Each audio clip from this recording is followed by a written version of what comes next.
Situated at the juncture between Europe and Asia, Georgia is a country that embodies the best of Eurasian architecture, landscapes and culture.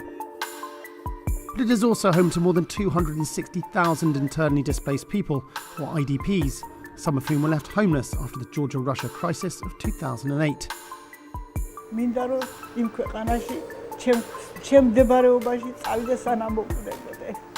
Barbed wire fences now divide Georgia from two Russian-backed breakaway regions, Abkhazia and South Ossetia. This is not an internationally recognized border. The crisis may have ended, but 8 years on, how has it affected those who must live with the consequences? And is the situation any closer to a resolution?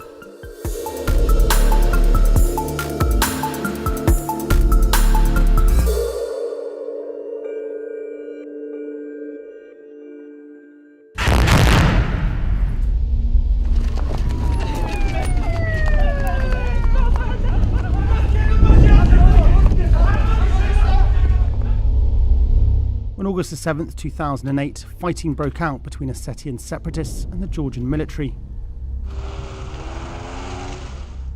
Georgia's president, Mikhail Saakashvili, responded by sending Georgian troops into South Ossetia, prompting Russia to begin airstrikes on key Georgian targets and to send armoured forces into Georgian territory.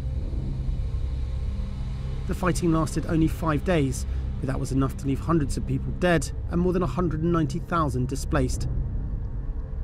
Both sides blamed each other, but while many ethnic Ossetians moved back after the fighting ended, Georgian villages were destroyed, leaving more than 20,000 people homeless.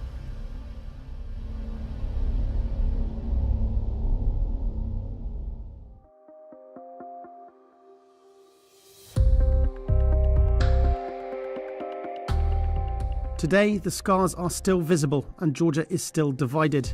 With Russian help, the separatist regions have fenced themselves off, and those 20,000 IDPs are prohibited from returning home. Many of them now live in settlements like this one, Seratvani, a community of 2,000 homes. So we've just arrived in the village of Seratvani, and first impressions are that it's not at all how you'd expect an IDP camp to be like. The buildings and shops are very robust, there are houses and a general sense of community.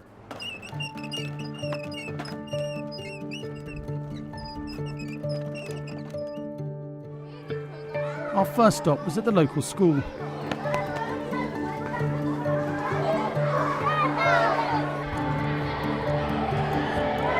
Some of the 904 students here were born in Seratvani, and others are too young to remember life before the war. Head teacher Irma Tatishvili is from Akalgori, a village in South Ossetia. Were you a teacher back in your home village? მე ახალგორის ყველაზე დიდი სკოლის პირველი საჯარო სკოლის დირექტორი ვიყავი ომამდე.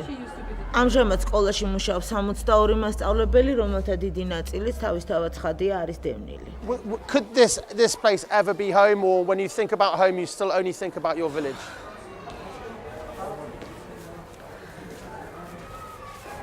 ვერასოდეს ვერაფერი ვერ შემიცვლის ახალგორს. ჩემი ოჯახის ვერცებ წერს და ვერც მე. მიუხედავად იმისა, რომ ყოველდღიურობაში თითქოს ყველაფერი ნორმალურადაა. Under the veil of normality, Seratvani feels like a community still in mourning for lost homes, for old friends and family members, and most of all, for a sense of belonging. All the people we spoke to had horrifying accounts of the war. One of them was 75-year-old Nana Kakniashvili. For Nana, the memory is as clear today as it was 8 years ago. მე ვერ გავბედე და ვერ წამოვედი, ვერ დავტოვე ჩემი საკარი. ვერ დავტოვე ჩემი საკარი და დავჭით იქა. დავჭით ჩვენ უბანში 3 ადამიანი მოხუცებული. მე სარდაფი იყო და იქ ვიმალებოდით შივრები, სულ შივრები. მაყვალი იყო მწიფეი, ატამი იყო მწიფეი, მაგრამ ბაღებში არ შევდიოდა. იმ ბომბებს აი ესე რო ვისხედით, კედელს, ეს კედელს რახ-რახი გაქონდა, ზედ ჩვენ გოგონა აი ახლა დაგვეცემა აი ახლა, მაგრამ მაინც გადავხედო ჩემ მიწაწყავსა. ჩემ სახლსა, როგორ არის ჩემი სახლს განადგურდა, აღარ არის, მაგრამ ის ადგილი, სადაც ვცხოვრობ, ის მენატრება და ჩემი ქმრის სურათი რო დავინახო იქ. სასაფლაოზე. მე პირადად თუ შევძლებთ ავანტონთან პირველად დავიჭერ დროშაზე და ისე წავა. გენაცვალე. ისე წავა. ოღონდაც კი დაუბრუნდა და ოღონდაც კი ჩემი წარწყალი ვნახო. For Nana and the other IDPs in Seratvani, the reality is that they're unlikely to return home anytime soon.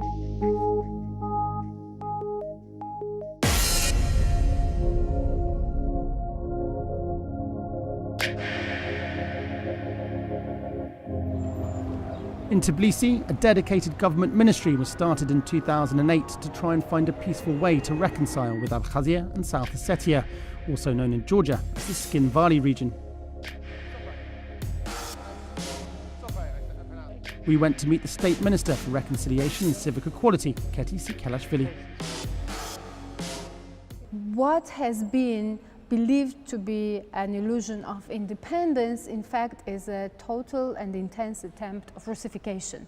Russia uses unresolved conflicts as an attempt to exert political influence on its neighborhood. Why not just say, do you know what, we're fighting an uphill battle here, it's destabilising the country to a certain extent, let's find a resolution where we give you complete autonomy and we go our separate ways. Why so desperately try to hold on to those territories? To whom I'm speaking to, whom I'm telling this, am I telling it to the people of Skin Valley region in Abkhazia?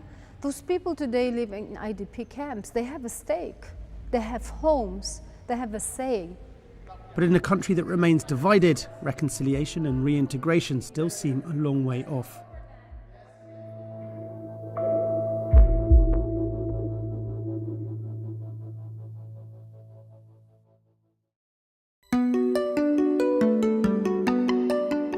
We're about 40 kilometers outside Tbilisi, and back in the war of 2008, this is how far Russian tanks made it into Georgian territory. After the crisis, Russia officially recognised South Ossetia and Abkhazia as independent states, and the process of borderisation began, with Russian and Ossetian border guards putting up barbed wire fences, green signs and border bases in the following years. Today, only a handful of countries recognise South Ossetia's independence, including Venezuela, Nicaragua and the Pacific island of Nauru. The EU Monitoring Mission, or EUMM, a neutral peacekeeping mission, now patrols the border, known as the Administrative Boundary Line, or ABL, as Representative Hasse Rezenbro explains. This is not an internationally recognized border. This is also why we refer to it as the administrative boundary line, because this is not a border. The ABL seems to take different guises. In this village, a graded mud path mysteriously sprung up overnight, dissecting an orchard. Theoretically, if I stepped onto there, I could quite easily be arrested, or I could create problems for the monitoring mission. All sorts of things could happen if I step literally on... Pardon me, sorry? And for yourself? And for myself. So don't do that. The reality for this farmer is that what used to be his orchard is now what used to be his land has now been halved, cut into two. So when we talk about the war 8 years on, or when we talk about the situation 8 years on, and when we talk about a modern day effect on the people that live in this region, this kind of thing is really what we're talking about. This is what we talk about, yes.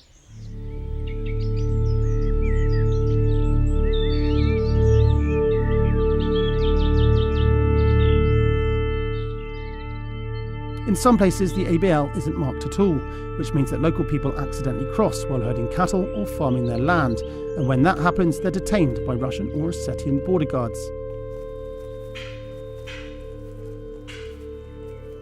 Okay, you see the tree. The round tree, the round tree. Yes. Okay. It's close, 1 meter close. Yes, I see. You see him? Yes. Yes. One person in Exactly. camouflage uniform Exactly. under some kind of sun shelter or so. So who is that likely to be? Who is that? It could be South Ossetian border guard. It could be Russian Federation border guard. It's someone looking at us. Looking at them? Yeah, look at us.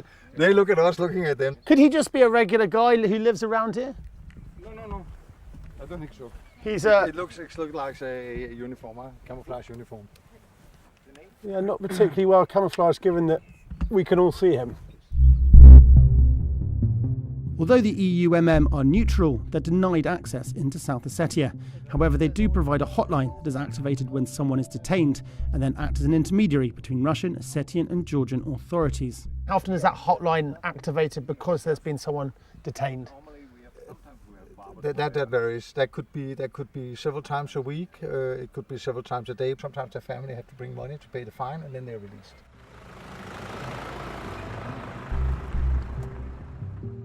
There are 19 Russian bases along the ABL and a further 18 in Abkhazia. They guard the borders to make sure no one enters or leaves. So behind me is the Kasani River, and on the other side is South Ossetia, and we've been told by the Georgian authorities that if we tried to go any further, we'd be detained. Now what we'd really like to do is go over to South Ossetia and speak to some of the people there about what they think of the current situation. But unless you're from a country that recognises South Ossetia as its own independent state, that is simply impossible.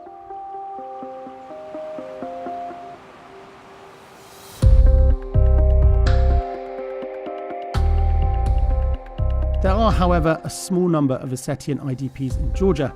Back in Seratvani, we met Vasily Totrov and his daughter Kiko. Vasily is married to a Georgian, and during the war they had no choice but to leave South Ossetia.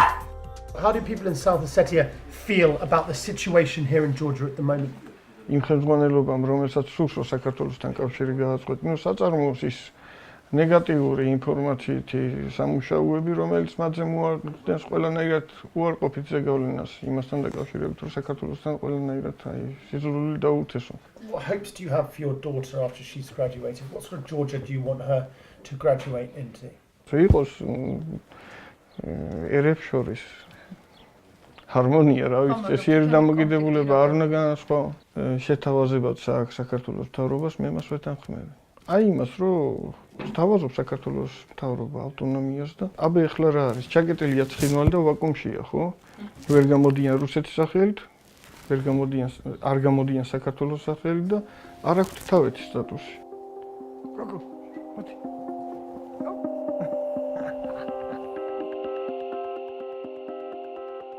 In Abkhazia and South Ossetia, the price of borderization is isolation. Unrecognized and inaccessible, a physical divide not only splits the country, but also families and communities. For the time being at least, these two territories remain in a state of limbo.